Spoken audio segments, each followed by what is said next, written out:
안녕하세요, 리얼에이즈입니다. 오늘은 하루라도 건강하고 젊을 때 꼭 한번 생각해 봐야 할 주제, 죽음에 관해 얘기해 볼까 합니다. 사실 죽음은 두렵고 피하게 되고 내일이 아니라고 생각했었어요. 하지만 2년 전쯤 아버지가 돌아가시면서 남일 같았던 일이 누구에게나 닥칠 수 있고 나도 상주가 될 수 있구나 하는 경험을 하면서 그동안 생각해보지 않았던 죽음에 대한 것을 깊게 생각해보게 되었어요. 강신주 철학자님이 어느 강의에서 했던 말인데, 죽음은 3가지의 죽음이 있대요. 그들의 죽음, 너의 죽음, 나의 죽음. 그들의 죽음은 말 그대로 제3자의 죽음을 얘기하는데요. 뉴스에서 듣는 죽음이나 가깝지 않은 나와 먼 사람들의 죽음이고, 너의 죽음은 내가 사랑하는 사람들, 가족, 친한 친구, 연인, 형제, 자매 등의 죽음이 이에 해당돼요. 나의 죽음은 말 그대로 내가 죽는 것이죠. 이 중에서 가장 큰 슬픔을 주는 죽음은 바로 너의 죽음이라고 합니다. 사람들에게 어떤 죽음이 가장 슬플 것이라고 물으면 처음에는 나의 죽음 아닐까 하다가 한 3초만 생각하고 바로 너의 죽음이 가장 슬플 것 같다 라고 얘기를 하는데요. 나의 죽음은 의식할 수 없을지도 모르고 오히려 평온한 상태가 될지도 몰라요. 허나 너의 죽음은 생각만 해도 가슴이 미어지죠. 상상하기도 싫은 죽음이 바로 너의 죽음입니다. 하지만 저희는 살면서 이 너의 죽음으로 인한 사별을 피할 수가 없는데요. 그래서 더욱 죽음에 대한 생각을 미리 해볼 필요가 있는 것 같아요. 죽을 때 후회하는 25가지라는 책을 읽고 제가 평소 느꼈던 점과 그리고 정말로 죽을 때 이런 것들을 후회할까 생각을 한번 해봤어요. 이 책은 일본의 완화 의료 전문의인 오츠 슈이치라는 분이 썼는데요. 이분은 2018년에 일본에서 최초로 조기 완화 의료 전문 병원을 도쿄에 설립했고 현재까지 원장을 맡고 있다고 합니다. 완화 의료와 생과 사의 문제 등 존엄한 죽음을 함께 생각하는 장을 마련하는 데 앞장서고 있다고 소개되어 있어요. 표지에 1000명의 죽음을 지켜본 호스피스 전문의가 말하는 이라고 적혀 있는데, 호스피스라는 명칭보다 죽음에 대한 존엄한 접근으로서 완화의료라고 명칭이 바뀌었다고 하네요. 완화의료는 임종을 앞둔 환자들에게 신체적 편안함과 정서적, 사회적, 영적 지원을 제공하여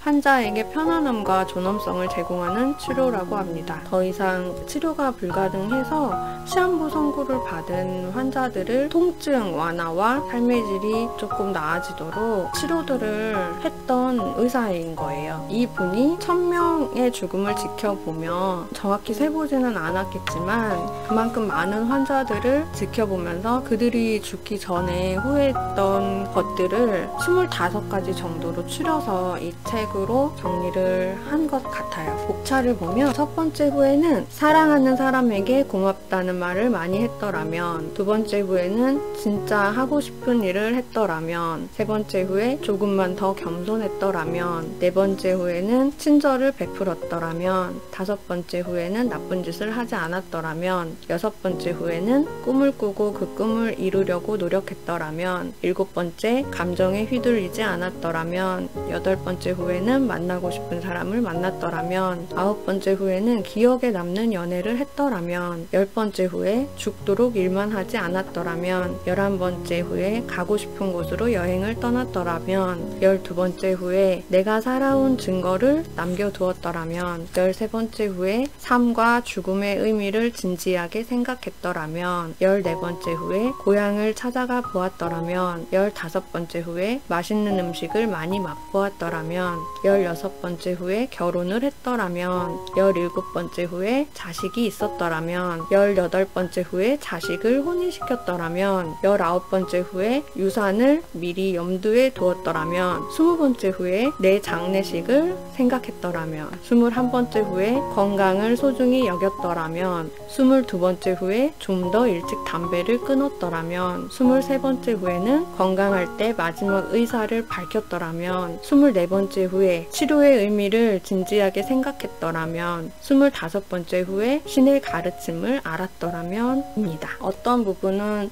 생각해 본 것도 있었고 어떤 부분은 미처 생각지 못한 부분도 있었어요. 근데 이 책에서 말하는 우리가 진짜 죽음을 생각해야 되는 이유는, 죽을 때는 드라마나 영화에서 보이는 것처럼 마지막 말을 할 수 있는 상태가 대부분 아니라고 해요. 의식이 없는 상태가 오래 지속되고 생과 사를 넘나드는 상황에서 가족들과 대화를 하기란 현실적이지 않은 경우가 많다고 하네요. 죽음을 앞둔 사람은 한마디 말도 이어가기 힘들 뿐더러 의식이 없는 경우가 많아서 전혀 움직이지 못한다고 합니다. 게다가 사랑하는 가족과 함께가 아니라 중환자실에서 호스나 기계, 의사나 간호사에 둘러싸여서 있는 경우가 훨씬 많다고 해요. 이런 상황에서 환자가 과연 자신의 생각과 의사를 또렷이 전할 수 있을까? 죽기 직전에 이렇게 하고 싶다, 이거 해달라 저거 해달라 생각하는 일 자체가 버겁고 스스로 생각하고 마음먹은 바를 전할 수 없는 상황이 된다고 합니다. 죽음 앞에 선 사람은 정신이 혼미한 가운데 시간과 공간의 인지 능력이 크게 떨어지기 때문에 기본적인 욕구를 표현하는 횟수가 줄어들고 서글프지만 현장에서 접하는 현실이라고 합니다. 그렇다면 나의 의견을 미리 건강할 때, 의식이 선명할 때 가족들이나 친지들한테 얘기를 해놓거나 나를 대리할 수 있는 대리인을 지정을 해서 내가 원하는 바를 함께 얘기하고 종이에 써서 남겨두는 일들이 굉장히 중요하다. 그것을 준비를 안 하면 남겨진 자의 몫이잖아요. 아까도 말했듯이 너의 죽음이 남겨진 사람한테는 가장 큰 고통과 슬픔의 시간을 주는데, 그 시간에 이 죽음을 정리해야 되는 것들도 포함돼요. 남은 내 가족이 내 것들을 정리하면서 그 고통을 겪지 않았으면 좋겠다는 생각은 들었어요. 그래서 그 전에 내 물건들, 나의 신변들을 어떻게 정리할지 얘기를 해놓거나 유언장을 써놓거나 해보는 것이 필요한 일들이 아닐까. 왜냐하면 저도 갑자기 아버지가 돌아가시고 그 죽음을 온전히 내가 감당해야 하는 상황이 됐을 때 엄청 큰 충격과 고통이 찾아왔었어요. 그 경험을 하고 나서야 이제 죽음에 대해서 생각을 하게 됐고, 그 이전에는 나와 연결된 가까운 사람이 죽는다는 것에 대해서 생각해 본 적이 없었기 때문에 준비가 안 됐던 것 같아요. 물론 죽음에 대해서 미리 생각해 본다고 해서 그 고통이나 슬픔이 더 가볍게 다가오지는 않겠지만, 아버지의 죽음은 너의 죽음이잖아요. 품이라든지 아빠 집을 다 정리를 해야 되고, 하다못해 아빠가 쓰던 핸드폰도 해지해야 되고 해야 할 일들이 굉장히 많았는데, 그것들을 정리를 하면서 나는 나중에 죽으면 누가 이걸 정리를 해줄까 하는 생각을 좀 하게 됐어요. 만약에 삶에서 정리를 할 시간이 있었다면 이런 것들을 다 정리를 하고 보여주고 싶지 않은 모습들은 보여주지 않으셨겠구나. 그래서 오히려 죽음이라는 것에 대해서 정리할 시간이 있다는 거는 그래도 그나마 좀 나은 삶이 아닐까 싶었어요.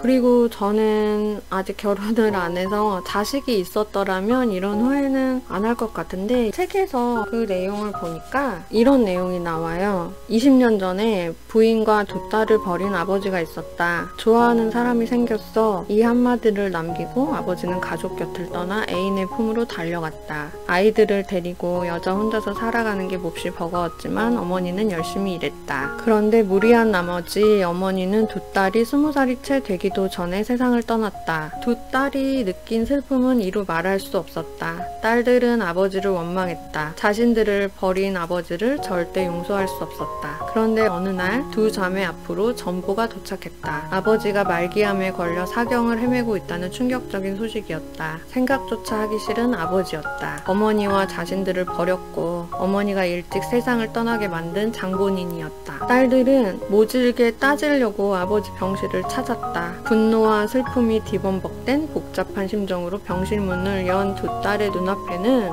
암세포가 뇌로 전이되어서 의식마저 오락가락하는 앙상하게 마른 노인이 누워있었다. 그날부터 두 딸은 지극정성으로 아버지를 돌봤다. 아버지의 의식은 끝내 돌아오지 않았지만 마지막 순간까지 두 딸은 아버지 곁을 지켰다. 나는 처음에 두 딸의 행동이 도무지 이해가 가지 않았다. 그렇지만 아무 말 없는 아버지에게 따뜻한 햇빛과 같은 사랑을 보내는 두 딸의 행동을 지켜보면 볼수록 그들이 함께하지 못한 가족의 시간을 되돌리고 있다는 사실을 깨달았다. 저는 이 부분에서 좀 눈물이 났는데요.